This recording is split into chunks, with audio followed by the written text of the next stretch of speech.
And now, the time fight fans all across the globe have been waiting for. It's the MTMV main card with your man, The Voice. As always, in the opposite corner, my mano Imano, my verbal sparring partner, the man who's always got something Philly fresh on, even though they stunk their way out of the playoffs. None other Here we go, man. The Iron One, Wildress Ruffin. You couldn't even hold your slander in 15 seconds into the show. But it's all good, though, because you ain't really got much out there in St. Louis besides the ravioli, so that's fine. I'll take the slander because we didn't get our fan base hopes up by going and then losing. What do y'all got, like the St. Louis Blues or something? That we do, and we're gonna that's whoop it. up on. Yeah, and y'all ain't whipping up. Y'all not whipping up on the Flyers, so don't even say that. Ladies and gentlemen, boys and girls, my name is Wildress. I'm here with the man, the myth, the legend, the Slender Man himself. You see the halo over his head, but that's not a halo. That's the shine from the hatred that he shows. Wow. My man, The Voice. Voice, how you feeling? Oh, man, fighting a good fight needed as well. Yeah, I can tell. It's smoke o'clock, and clearly you came 15 minutes before the show. Mm-hmm. But we got a great show covering some things in the UFC. Big fights in boxing, and we got a very special last word for you. Let's get right into it. Voice, you ready? Yes, sir. Let's get into it. Now, when Jiri and Alex Pereira meet for the vacant UFC Light Heavyweight Championship on November 11th at the Madison Square Garden, expect to see about that competes for performance of the night due to the laser focus of Jiri and Pereira's desire to figure out the dominant Jiri via a former opponent in Alex's coach, Glover Teixeira. Now, the last time fans saw Jiri in the octagon, it was actually during the win over Glover for the UFC Light Heavyweight Championship. That was not only fight of the night, but named by many as the fight of the year. Now, Jiri would have to vacate the title before defending it due to injury and is now back to regain what he stated he has not lost.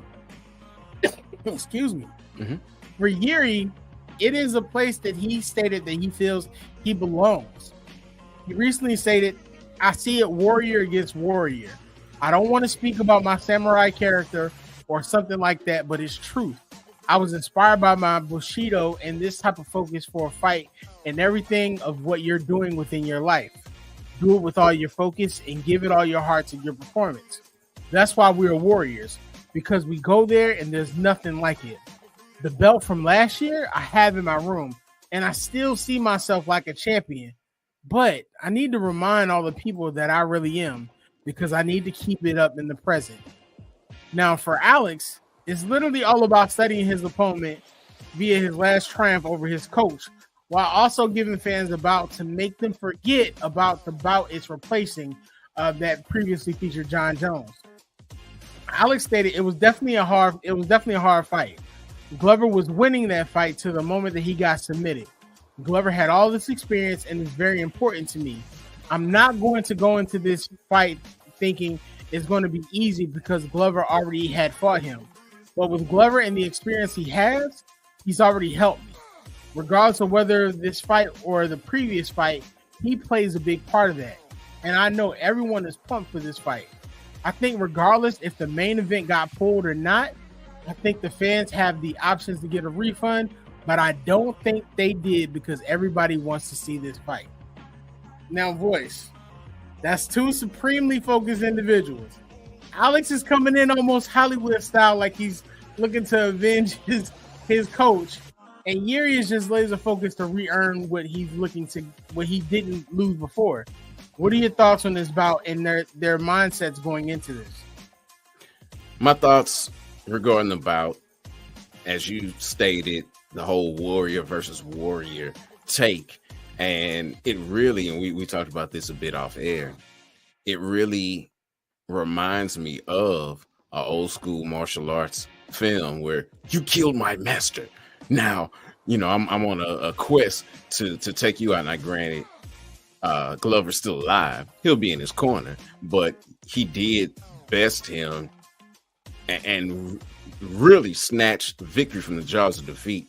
I had him down 3-1 in that 4th round, and it looked like he was winning that round, being Glover, although it was a very, very competitive fight. Then Jiri submitted Glover, who is a jiu-jitsu ace. So that was like, what? And it was just like out of nowhere. So yeah, he's definitely, he being Poatan is definitely looking to do this. As a matter of fact, it was talked about and bandied about while he was still at middleweight, that if he were victorious against Israel Adesanya, that, you know, he may come up and wait and try to be a 2-time champion to try to knock off Jiri. Yuri's been out, you know, had some interim champs. Well, not interim. Actually, Jamal Hill was a full champ. And then he went out, and now here we go. You know, it's vacant again. I can't wait to see the fight because it's going to be awesome. If Alex wins, it'll be his 2nd title in a different weight class within 12 months. 2 titles, 2 different weight classes, 12 months. Just got inducted into the Glory Hall of Fame. He's 5-1 in his UFC run with wins over middleweight champ, former middleweight champ Israel Adesanya, and current middleweight champ Sean Strickland. You know, he definitely wants to get this. Where Jiri has not lost since 2015. When my man, that's right, Nigel Stand Up, Mo Lawal beat him during the New Year's Eve card for Rising. Since then, he's bested Mo, you know, got his get back, beat Vadim Nemkov. He's beat CB Dalloway, Volkan Oezdemir. 2 of the 33 fights that he's had have gone to the cards. Just 2 of them. Once in victory, once in loss. So I don't expect to see this one go to the cards. This is one of the reasons why the great people of New York did not turn in their tickets, that they wanted to see the fight, because it should be a banger and a stand-up war of attrition. You're right. Like you said, it's definitely 2 warriors. You know, as you said, Jiri has not tasted defeat since 2015. Since that time, he's better off 13 wins since. Now, as for Pereira, like you stated, you know, he had that loss to Izzy at UFC 287, but he bounced back with that win over Jan Blachowicz, I believe. Mm-hmm. So coming in, it's going to be 2 warriors literally going at it. It's going to be exciting. Definitely looking for this to be performance tonight, maybe fight of the year, possibly. So it's going to be a great bout. Now, taking place on that same bout is going to be the co-main event. Now, this is going to be the interim title bout between Sergey Pavlovich and Tom Aspinall. Now, the 2 fighters were actually added to the main event in late October after UFC heavyweight champion John Jones was pulled due to injury, as Sergey was actually the replacement in that bout. Now, while UFC has stated that this is an interim title bout, with Sergey, he stated, for me, this is a legit title. Now, as the number 2 fighter in the heavyweight rankings, Sergey has been on a mission to prove that he belongs and he should be champion. And if you think about it, in his past 6 bouts, Pavlovich is undefeated by KO, with 4 of those fights earning performance of the night. And he stated, if you look, or if time looks at my past opponents, they're all tough, durable, strong guys. So I think now Tom is the next step in front of me. He's the next step that I have to take to get further. And if you look at me and if you look at what I do, we train hard to make sure we achieve the next goal. Now, for Aspinall, he feels just as strongly as Sergey concerning the interim title. And he was speaking with Michael Bisping, and he stated, I feel like I'm going to be heavyweight champion of the world. I didn't know if that was going to be this weekend or in 5 years. At some point, I'm going to be heavyweight champion of the world before this career is over. I got the call on 2.5 weeks notice. I didn't expect it to be this weekend, but I still think I'm going to win. He later stated, there's still John Jones lurking around, but who knows if he's going to, I don't know. I don't know what he's doing. I don't know him personally or anything like that, but I honestly think I can win. Obviously, I'm not going to show up to a fight, fly across the world, sign a contract, and then if I don't think I'm going to win, obviously I'm here to win and nothing else. Someone's getting finished. That's inevitable. And that goes without saying. I reckon the second or the third and I think I can finish him in the second or the third. Now, it sounds to me like Tom is calling his shot here, which is amazing. So here we see, voice, there are two fighters who literally feel like they deserve to be the heavyweight champion of the world, whether that interim title was there or not. What are your feelings on the statements by both? And with the interim tag being on there, who do you see as being the best fit for Jon Jones in a future fight? As far as their statements, they're both saying the things that they're supposed to say. You know, Aspinall's supposed to say, hey, if I'm taking this fight, I believe I'm going to win. He better believe he's going to win, especially doing it on short notice. That's something that may or may not play out in this fight. We'll see. And the reason that I say it may or may not play out is that both of these fighters are finishing machines. Win or loss, Aspinall does not go to the judges. Never been to the judges. He either stops his opponent or he gets stopped. You already talked about Pavlovich's streak of 6 knockouts, and that's in the UFC. You know, that he's done that, running off 6 straight. So, yeah, he's doing his thing. And like I said, they're both saying the things that they're supposed to say. As far as the interim tag is concerned, that's a whole nother story, because we don't know what Jon Jones is going to do. He may be done, you know, after this is done, because he really was coming back to fight Stipe. If he can't get that Stipe fight, you know, or, you know, Stipe says, hey, you know what, I'm done, then Jon might be done. And that interim tag very well may be lifted off of it. Or it may be a situation like Robert Whittaker when he fought Yoel Romero for the interim title, as Bisping was fighting GSP, and the winner of that didn't have a title. They just walked off. GSP walked off, and then the interim became the real thing. So, like I said, there's a lot of stuff going on with this fight, and that's what I feel about what they've said. What was the second part? Who, you know, let's say Jon Jones does decide to come back.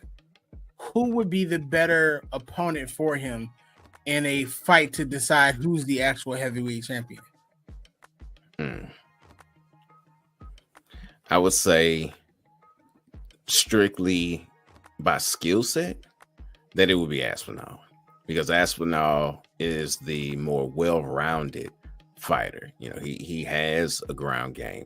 He's tricky. He's one of the faster heavyweights that are out there. So it'd be interesting to see how Jon deals with speed at heavyweight. You know, we've seen him deal with it at different weight classes, but not necessarily at heavyweight, because that changes things. We discussed it a little bit, or I should say it's been discussed, regarding Fury and Ngannou, that if you're fighting a heavyweight, you can get knocked out. Doesn't matter what their skill set is, you can get knocked out. You get caught, you'll be hurt. So from that perspective, I would rather see Aspinall face Jon. That's understandable. Now let's, before we move on, let's say hypothetically Jon doesn't come back, and one of these two fighters have to win.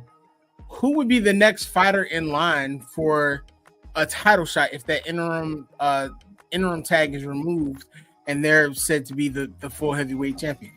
Wow, that's a great question. There are a number of people out there that would want to face off for. 2 people come to mind specifically. And that's the 2 people who were supposed to fight last week, but could not fight. And that's, well, at least one of them couldn't fight. And that's Curtis Blaydes and Jailton Almeida. They would be in the running along with Cyril Gane. Cyril will probably get that shot, but Curtis and Jailton will be right there behind. It might be a situation like Pavlovich found himself in, where one of those 2 fighters serves as a backup. Awesome. Great voice. Great for that.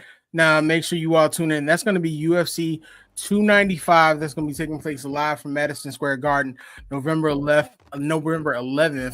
2023. Make sure you all tune in. I'm sure Voice is going to be sharing his thoughts on that as he always does. Make sure that you actually follow him on social media for that rundown. And we're going to take a quick break. Give you guys a break to check out Ozell brand. You already know what it is. One of our great, awesome sponsor.